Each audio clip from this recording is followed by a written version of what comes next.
Para poder hablar sobre cambio climático y cooperación internacional, debemos tener claro qué significan cada concepto por separado.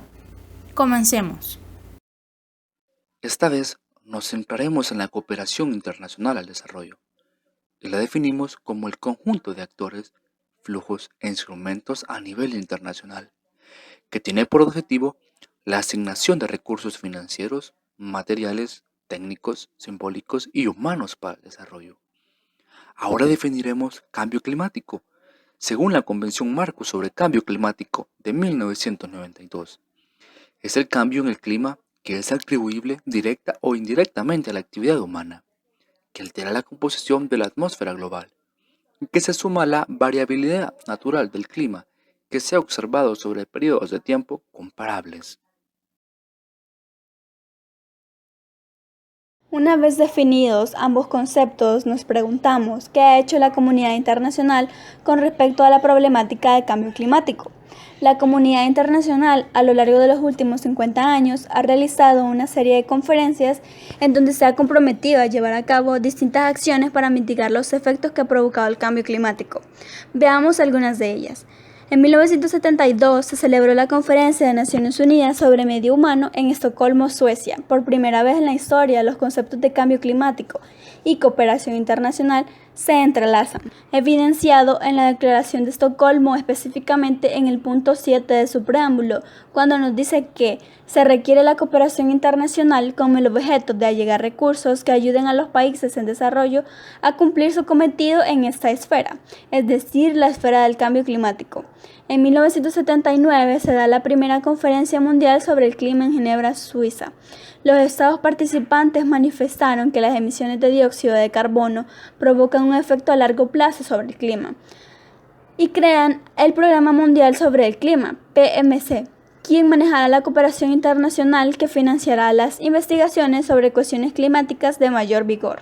Para 1992 se crea la Convención Marco de Naciones Unidas sobre Cambio Climático, que pasará a conocerse como Cumbre de la Tierra, que fue celebrada en Río de Janeiro, Brasil. Los Estados partes piden que la cooperación internacional se vuelva más amplia, pues ya no esperan que solo sea de carácter financiera, sino también de carácter científica o técnica.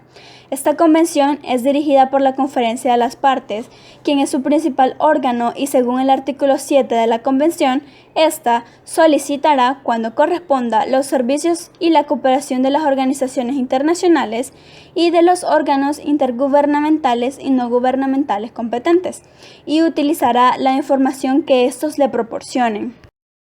En 1997 se celebró la tercera conferencia de las partes.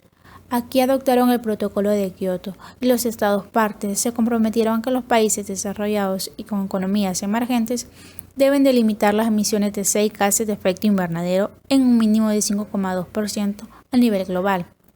Debemos de destacar que Estados Unidos no ratificó el protocolo. Para el año 2000 se adoptaron los objetivos del milenio y en su punto 4, protección de nuestro entorno común, le hacen el llamado a toda la comunidad internacional que el protocolo de Kioto debe de entrar en vigor lo más pronto posible. Y esto será hasta 2005 cuando Rusia firma el protocolo. Para el año de 2006, la OCDE aprueba la Declaración sobre Integración de la Adaptación al Cambio Climático en la Cooperación para el Desarrollo. Y es a través de esta que le dicen a sus agentes receptores de cooperación que para poder ver mayores alcances en esta lucha contra el cambio climático deben de adecuar sus políticas de desarrollo a esa problemática.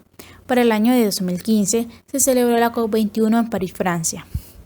Los Estados miembros adoptaron el Acuerdo de París, en el cual se comprometieron que tanto países desarrollados y en desarrollo deben de estabilizar los gases de efecto invernadero.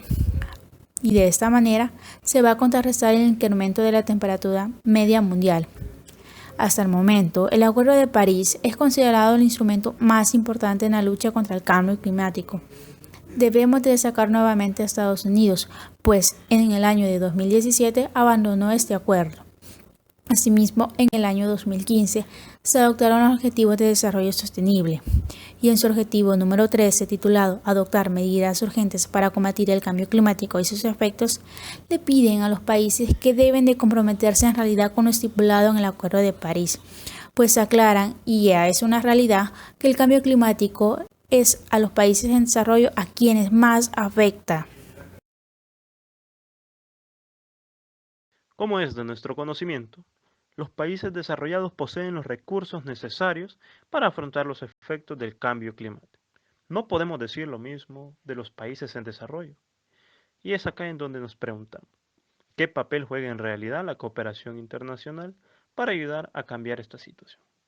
En busca de respuestas a la anterior interrogante, abordemos entonces el Fondo de Adaptación y el Fondo Verde del Clima, los cuales han sido creados por los países desarrollados para ayudar a los países en desarrollo a combatir los efectos generados por el cambio climático.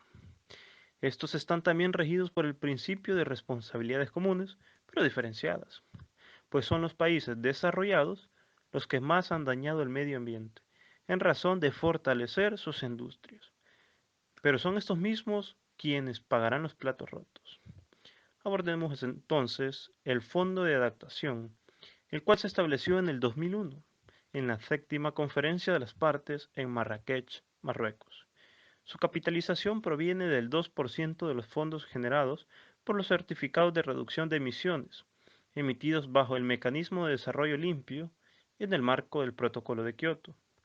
Para el 2019, el fondo alcanzó un balance de 564 millones de dólares estadounidenses. Es el turno de abordar el Fondo Verde del Clima, el cual se establece en el 2010, en la 16ª Conferencia de las Partes, o la denominada COP16, celebrada en Cancún, México. Este fondo fue creado con la intención de reducir las emisiones de gases de efecto invernadero, con lo cual este brinda un apoyo a los países en desarrollo para que también estos puedan reducir las emisiones de gases de efecto invernadero y puedan adaptarse así a los efectos que genera el cambio climático. Ahora bien, pero, ¿qué está sucediendo con nuestro país en cuanto a esos fondos? En cuanto al Fondo Verde del Clima, nuestro país recibe cooperación internacional al desarrollo por parte del gobierno alemán, a través del Programa de Naciones Unidas para el Desarrollo, PNUD.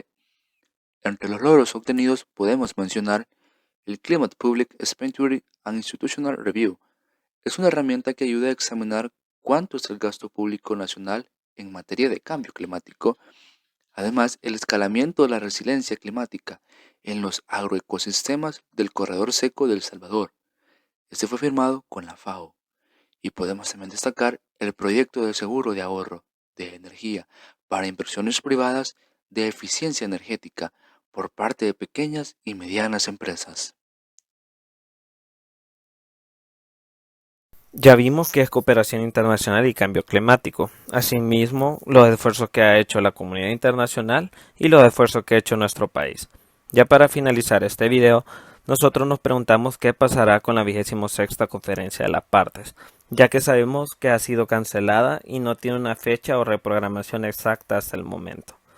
Como estudiosos de la carrera de Relaciones Internacionales, nosotros sabemos que esta crisis que estamos viviendo a nivel mundial trae consigo consecuencias económicas y también políticas.